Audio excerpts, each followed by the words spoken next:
Мектеп мұғалімі мен оқушы қыздың бір-біріне ғашық болып, соңында қыз қайтыс болады. Сәлем оқырман, бүгінгі шығарылымда Фархат пен Раушанның махаббат оқиғасы жайында баяндап беретін боламыз. Соңына дейін тыңдаңыз, өте әсерлі оқиға. Бізге қолдау білдіріп, каналға тіркеліп, лайк басып, пікір жазып кетейік. Ол кезде Фархат Ақтөбенің беделді бір университетін тамамдап, туған жерінен 1000 шақырым қашықтықта орналасқан оңтүстікке, атап айтсам Шырайлы Шымкент қаласына қарасты шалғай бір мекенге дипломмен ауылға бағдарламасы бойынша қазақ тілі мен әдебиет пәнінен мұғалім болып орналасады. Болмысынан қонақжай, ақжарқын, оңтүстік жұрты оны жылы шыраймен қарсы алып, бауырларына басқандай болды. Жат жерге келіп, әуел баста жатырқағаны рас, бірақ уақыт өте келе мектеп ұжымымен тіл табысып, араларына сіңісіп кетті. Фархат әкімшілік берген үйді ретке келтіріп, орналасамын дегенше 1 қыркүйекте жетіп келді. Ол күнді ешқашан ұмыта алмастай оның есінде қалды. Өмірімді түбегейлі өзгертіп, жалпы адам ретінде қалыптасуыма себепкер болған бұл оқиға сол күздің алғашқы күнінен бастау алған еді, деп сипаттап бастады Фархат. Басшылықтың қалауымен мойныма міндет қылып алған сыныбым 10 сынып болды. Яғни мен сол сыныптың жетекшісі болып тағайындалдым. Алғашқы қоңырау соғылып, сынып сағаты да басталды. Ішке кірген бойда көзім бірден артқы парталардың бірінде өзгелерден оқшаулау бейқам отырған оқушыға көзім түсті. Өң мен түстің арасында бір тылсым жүрегімді баурағандай күйде абдырап тұрып қалдым. Тұла бойы талшыбықтай бұралған, аққұба өңді, қарашықтай көздері тұңғиықтан терең, үстіне киген мектеп формасы өзіне жараса қалған, бел тұсын аппақ фартук пен қынай буған шәкіртімнен көз ала алмай тұрып қалдым. Кенеттен алдымда отырған 20 шақты оқушыға назарым түсіп, есімді бірден жинап алдым. Өзімді таныстырып, шәкірттеріммен қолаң-қолтық әңгімелесе кеттім. Толассыз жауған сұрақтарына жауап бере отырып, Раушанға тағы еріксіз көзім түсті. Раушан сол қалпы терезеге қараған күйі әлі отыр екен. Оны бұл жерде болып жатқан жағдайлар мүлде қызықтырмайтын секілді көрінді. Құдды өзіне тән басқа әлемде отырғандай, алысқа тастаған жанарын бір нүктеден алар емес. Назарын бері аудармақ болып, Раушан, сенің қандай сұрағың бар деп едім. Маған қарап, ұзын қара кірпігін 1-2 қақты да, жай ғана жоқ дегендей басын шайқады. Найзадай кірпіктері жүрегімді тіліп өткендей өн бойым мұздап кетті. Сол күні бойымды билеген, бұрын соңды сезініп көрмеген түсініксіз бір күйде үйге келдім. Тамағымнан ас өтпей, өз жайымнан өзім жаңылысқандай болып, іштей бұның не, мұндайың жоқ еді ғой, келмей жатып не қылғаның деп өзімді жазғырып талдым. Қанша ақылға салып тәубеме келейін десем де, сол бір бейне көз алдымнан келбеңдеп кетпей қойды. Осылайша арада 1 аптадай уақыт өтті. Сырттай жаныма дерт болып жабысқан аруды бақылап жүрдім. Раушан басқаларға ұқсамайтын, үнемі өзгелерден оқшаулау, өз-өзімен терең ойға батып жүретін. Құрбы құрдастарымен де ашық жарқын сөйлесіп күліп ойнағанын көрген емеспін. Қашан қарасам да терезеге телмірген күйі отыратын. Сондай күндердің бірінде мұңлы кейіппен себебін білгім келіп, оны әңгімеге тартпақ болдым. Раушан, сенде бәрі жақсы ма? Әлде бір нәрсеге алаңдаулысың ба дедім, жанына жақындай келіп. Ой түбіне шомып отырған ол үркіген еліктің лағындай селк етті де, менде бәрі жақсы деп орнынан тұрып кетіп қалды. Мен болсам алаңдаулы күйде қалып қойдым. Мен Раушанның өзіне тән жалғыздығын ұнаттым ба, жоқ әлде бойындағы ұстамдылығы өзіне ғашық етті ме, бәлкім адам баласы жасқана қараған жанарынан байландым ба, белгісіз. Әйтеуір, оны бар жамандықтан қорғағым келетін. Сол күннен бастап оның жүзінен бір сәтке болса да жылулық лебін көргім келді. Себебі ол мүлде күлмейтін, үнемі күздің күңгірт аспанындай мұңлы күйде жүретін. Мен болсам жатсам да тұрсам да оның жүзін торлаған мұңның себебін білгім келіп шарқ ұрдым. Әріптестерімді бірақ сөзге тартып көріп едім, мардымды еш жауап ала алмадым. Ал оқушылардың берген жауабы: ой ағай, ол бұрыннан сондай деген бір сарында жауап алдым. Мен махаббат дертімен алысып жүргенде 1-90 бітіп, оқушылар демалысқа шығып, жан-жақтан жиналған 4-5 мұғалім аз уақытқа болса да үйлеріне кетті. Оларға ілесіп, мен де туған жерім Ақтөбеме келіп, арқа-жарқа болып қалдым. Өз үйімде ата-анаммен, Бауырларымның қасында болсам да көңілім басқа жақта жүрді. Яғни Раушанды бір сәтке де ойымнан шығара алмадым. Сөйлесіп, жақын араласпасақ та, күнде көріп жүрудің өзі шексіз бақыт екенін түсіндім. Қара шаңырақта өткізген 7 күнім тура 7 ғасырға татығандай болды. Раушан мен үшін жауапсыз да қол жетпес махаббатқа айналып шыға келді. Жолға шығуыма 2 күн қалғанда жүрегімді тұншықтыра имендеген сағыныштың буымен Раушанға WhatsApp желісі арқылы хабарлама жібердім. «Сәлемет пе, Раушан, халің қалай?» деген хабарламама ол сол күні жауап бермеді. Білуімше тіпті желіге де кірмеді. Мен болсам түні бойы телефонға алаңдаумен таң атырдым. «Сәлеметсіз бе? Тыңдап тұрмын» деген салқын жауабын таңертең бір-ақ алдым. «Қалайсың, Раушан?» «Жақсы. Кедергі келтірмедім бе? Қолым бос па еді?» «Жоқ, бәрі дұрыс». «Раушан, тыңдап тұрмын. Жақында қазақ тілінен олимпиада болады. Қатысасың ба?» дедім әрі қарай әңгімені жалғастырмақ болып. «Мен қазақ тілін мүлде түсінбеймін. Қиын сабақ. Екеуміз жақсылап дайындаламыз ғой. Кешіріңіз, қатыса алмаймын. Сау болыңыз» деген жауабынан соң әрі қарай еш нәрсе жаза алмадым. Махаббатым мен сағынышымды арқалап Шымкентке қайта келдім. 2-ші тоқсан басталғанына 3 күн болса да Раушан сабаққа келмеді. Тіпті мектепке менен басқа ешкім оның жоқтығын назарға алмаған секілді. Бірнеше рет хабарлама жазып едім, жауап ала алмадым. 3 күннен соң шыдай алмай, алаңдаулы күйде мектеп директорына барып, Раушанның сабаққа келмей жүргенін айтып едім. Ол кісі: «Фархат балам, Раушан кейде осылай сабаққа келмейді. Анасы ескерткен, алаңдайтын ештеңе жоқ. Бұндай жағдай жиі болып тұрады» деді. Себебін сұрап едім. Ол ұзақ әңгіме, кейін саған өзім айтып беремін дегендей болды. Анықтап сұрауға қысылып, басқаша түсініп қалар деп үндемей кабинеттен шығып кеттім. Сол күннен бастап мен мазасызданып, белгісіздіктің тұтқанына айналдым. Өзімді қоярға жер таппай, Раушанның мектепке келмегеніне 10 шақты күн толғанда одан әрі шыдай алмай оның үйіне бардым. Ол шешімімнің соңы мен білмейтін шындықтың басы болды. Раушанның үй маңына жеткенге дейін ат қақтап, кеудемнен шығып кетердей болған жүрегім қақпаның алдына келгенде тоқтап қалардай болып дүрсілі бәсеңдей түсті. Артқа қайтар жол жоқ. Дәл бүгін оны көрмесем жынданып кетерім хақ деген оймен аулаға кірдім. Жан-жағыма көз тастап едім, айнала тым-тырыс. Қыбырлаған тіршілік иесі байқалмайды. Үйдің сырт бейнесінен ақ жұпыны тұратындары көрініп тұр. Көзге іліп аларлық еш нәрсе жоқ. Тек есік алдында мүгедектерге арналған арба тұр екен. Іштей, демек үйінде бейбақ бір мүгедек жан бар екен деп топшыладым да есікке қарай беттедім. Тұтқасынан ұстап есікті ашуға тырысқаныммен аша алмадым. Іштен іліп алғанға ұқсады. Ақырын ғана қаға бастадым. Сол қалыпта біраз тұрдым. Раушанды көремін деген қылдай үмітім үзіліп, кейін қайтып бара жатыр едім. Бағанадан бері ашылмай тұрған есіктің сықыр еткен даусына жылт бұрылдым. Есікті жасы шамамен 70-ке таяп қалған, бойы сәл ғана еңкейіңкіреген, кәріліктен қаусырап қалған қарт ана ашты. Бет-әлпетін торлаған әжімдерден ақ тағдырдың талай тауқыметін көргенін байқауға болады. «Амансың ба балам? Кімді іздедің?» деді жаңағы қарт, көз түсін қолымен көлеңкелеп. «Сәлеметсіз бе апа? Мен мүмкін болса Раушанмен жолығайын деп едім» дегенім сол екен. Әлгі кісінің жүзін бірден мұң торлап алды. Мектептен келіп тұрмын, ұстазы боламын» дедім бірден. «Балам, бұл қалай болар екен? Раушан дейсің бе? Бірақ ол былай істеші айналайын, анасы аудан орталығына кетіп еді. Келсін, сол кісімен сөйлескенің жөн болады» деді маған көзі жасаурап. «Апа, ол кісі қашан келеді?» дей бергенім солайда үйдің ішінен «Әже» деген әлсіз дауыс естілді. Бірден таныдым. Раушанның дауысы еді. Танымауым мүмкін емес. Нақ өз екеніне толық сенімді болдым. Тек дауысы тым әлсіз, тым қорғансыз шықты. Онсыз да алаңдауды көңілім одан бетер мазасызданып құлази түсті. «Әже, апам келді ме?» деді Раушан тағы. «Жоқ қызым, мектептен ұстазың келіп тұр. Апаң келгесін өзі сөйлесер» деді әжесі тамағы қарлығып. «Фархат ағай ма?» дей беріп еді. Мен шыдай алмай: «Раушан, иә, бұл мен.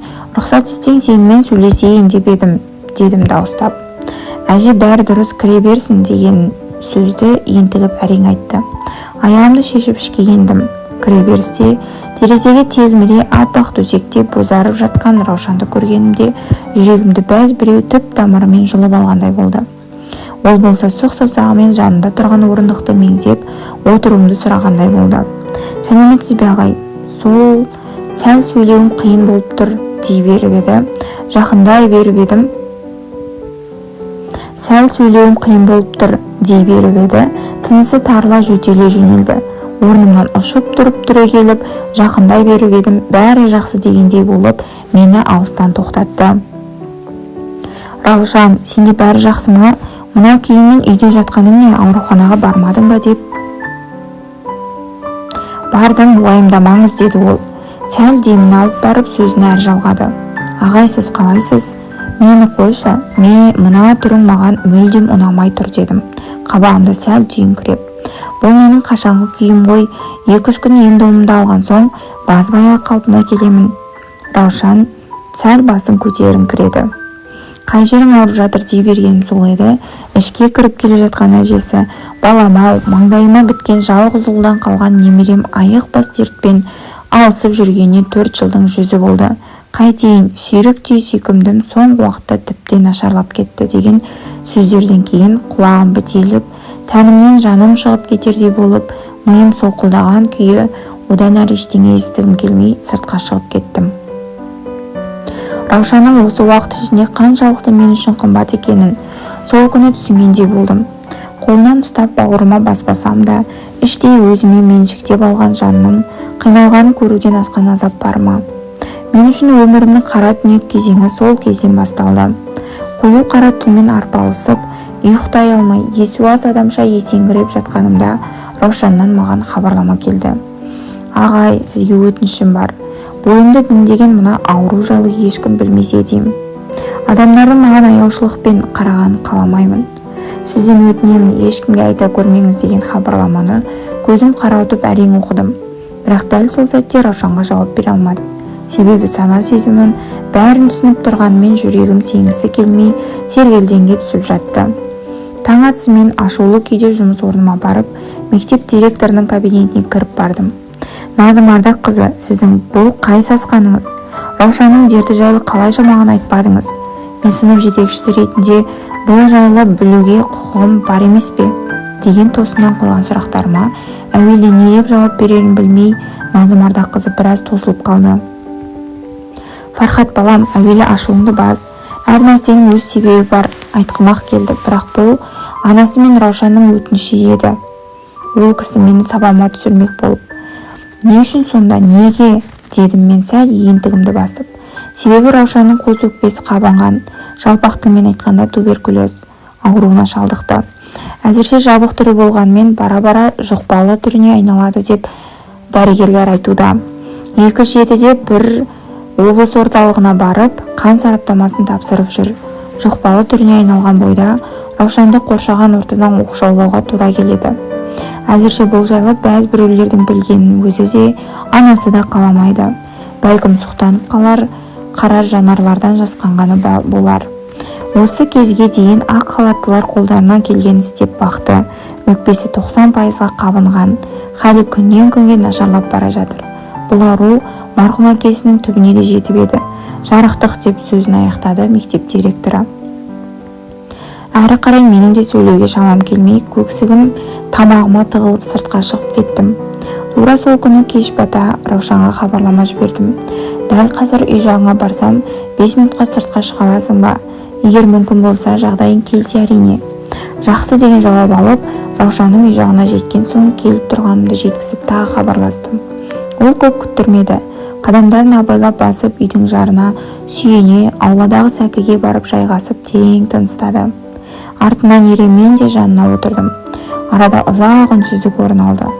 Мен де ол да айтарға сөз таппадық па, жоқ әлде сол бір үнсіздік алаңдаулы күйімізге тыныштық сыйлады ма? Әйтеуір айтар сөзіміз тіл ұшына байланып ұзақ отырдық. Бір мезетте күздің денені қарып өтер салқын желі Раушанды да тоңдыра бастағанын көріп, үстімдегі жұқа күртешені оның иығына жаптым. Жан дүниемді баурап, өзіне ғашық қылған көздерімен маған бір қарады да, ағай деді, арадағы үнсіздікті бұзып. Бұл менің соңғы көзім екенін жүрегім сезеді деді, жанарына үйірілген жасты жасырмақ болып жымиып. Бұл сөзі мені тағдыр тозағына тастай салғандай болды. Біз сол түні ұзақ сырластық. Раушан балалық шағы, марқұм әкесі жайлы айтты. Мен үнсіз ғана тыңдап отырдым. Кейіннен бұдан да кездесулер жиілей түсті. Күнде кешкісін мен Раушанның үй жағына табылуды әдетке айналдырдым. Раушан бірде үйінен шықса, кейде денсаулығына байланысты шыға алмайтын. Ондай күндері таң атқанша хабарлама алмасатын едік. Тіпті бір кездескенде күздің ызғарлы түні біз үшін тым жылы, тым жайлы сезілетін. Ондай кездер Раушан, ағай биылғы күз өзге күздерден жылырақ па қалай өзі деп қалжыңдап отыратын. Бұл қылығы менің жүрегімді сарсаңға салып, тыныштығымды қашыратын. Мен Раушанға ынтыға ғашық көзбен қарағаныммен, ол мені жай ғана ұстазы, әрі кетсе қамқоршы ағасы ретінде қабылдайтынын іштей сезетін едім.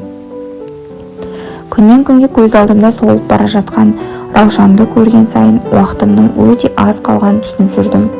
Жүрегімдегі оған деген қайталанбас асқақ сезімімді жайып салып, оны ұстазы ретінде емес, сүйгені ретінде құшағыма қысып, құштарлана жұпар иісін жұтқым келді.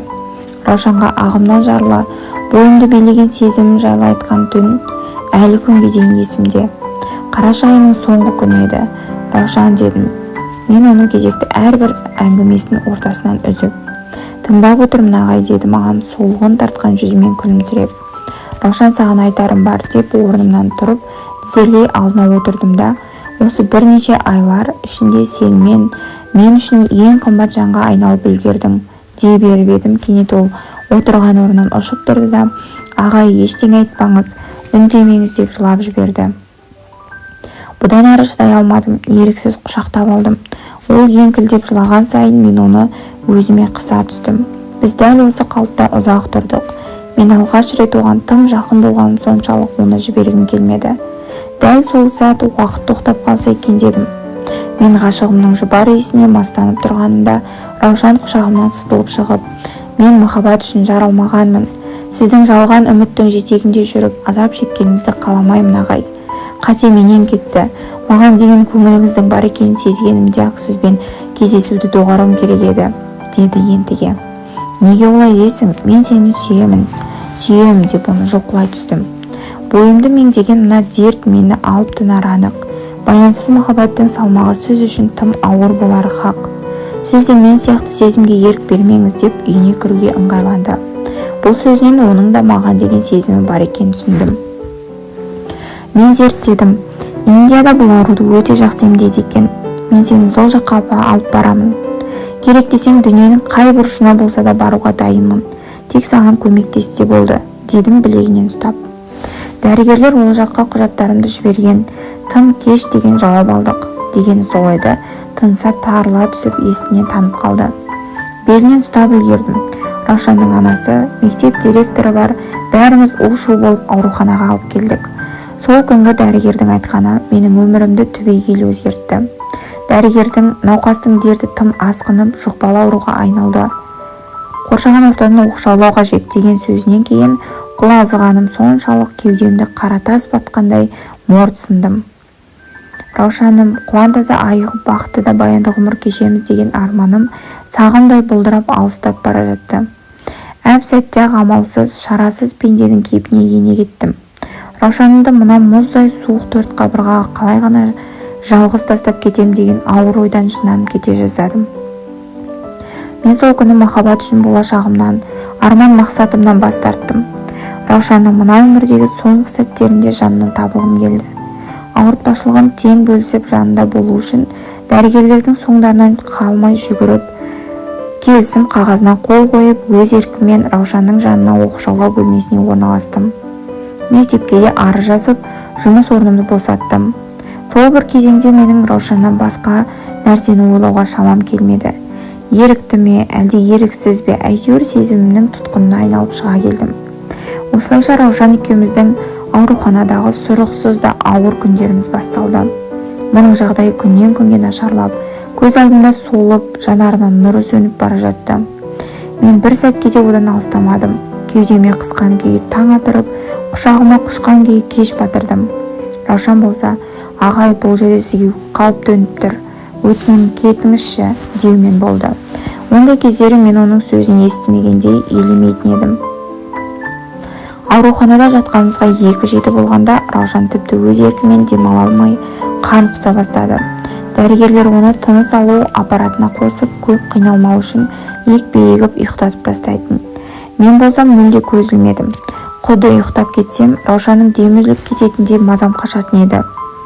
Мен жанында бола тұра азап шексем, Раушанның анасы мен қарт әжесіне одан бетер қиынға соқты. Жалғыз ұлынан қалған көзінің ағы мен қарасы, немересінің мүшкіл халін көру қарияға оңай соқпады. Ол кісі де төсек тартып тілге келмей жатып қалды. Аурухана мен үй ортасын жол қылған Раушанның анасы бізге күнде келетін еді. Ішке кіре алмаса да ана байғұс көз жасын көл қылып терезеге ұзақ уақыт бойы телміріп кейін қайтатын. Мен Раушанның қасында ауруханада тура 2 ай бірге болдым. Сол 2 айдың ішінде ол маған шынайы махаббаттың ғажабы мен азабын сезіндіре білді. Өмірдің құндылығы шексіз, шетсіз ғашық болу екенін түсіндім. Әлемде ғашығына деген сүйіспеншіліктен асқан өмірде тұнық, тіпті аса таза сезім жоқ екенін өз-өзіме дәлелдегендей болдым. Тіпті тағдырдың өзі бізді мәңгі бір етпесе де, мен оны сүйгенім үшін еш өкінген емеспін. Раушан екеуміздің махаббатымыз самал жел сияқты. Бір-бірімізді көрмесек те мен оны сеземін. Кейде оны түсімде аппақ көйлекпен көремін. Жүзінен нұр шашып, маған күлімсіреп тұрады. Жақындай бергенінде тұңғиыққа сіңіп жоқ болады. Мен оның ағай деп қиыла қараған бейнесін жадымнан өшіре алмасым анық. Раушан мына әлемнен мәңгі қоштасар түні тыныштандыратын екпеден бас тартты. Бәлкім адуында жалдың жақындап қалғанын сезген болу керек. Сол түні ол қанша аурудан қиналса да, менен көз алмай қолымды бір сәтке де босатпады. Ағай, сізге үлкен рахмет деді кезерген ерні дір-дір етіп. Ботам деп маңдайынан өбуден басқа қолымнан еш нәрсе келмей отыра бердім. Сүйікті болып сүюді үйреттіңіз. Мына ғұмыры қысқа, сорлы байғұсқа деді ауыр күрсіне. Бұл оның маған айтқан соңғы сөзі, әрі қарай ештеңе есімде жоқ. Есіме түсіргім де келмейді. Жанымды жегідей жеген тағы бір азап Раушанды соңғы сапарға шығарып сала алмадым. Сүйіктімнің соңғы демі үзілген сәтте оны жалмаған дерт менің өкпемді де қарып үлгерген еді. Құлан таза айығып шыққаннан соң Раушанның басына барып соңғы рет сырластым да туған жерім Ақтөбеге оралдым. Арада жылдар өтіп отбасын құрдым. 2 қызым, 1 ұлым бар. Әйеліме Раушан жайлы үйленбей тұрып айтып бердім. Егер тағдыр мені Раушанмен кезіктірмегенде, мен әйелімді осыншалық сүймес едім. Себебі шынайы сүюді маған Раушан үйретті.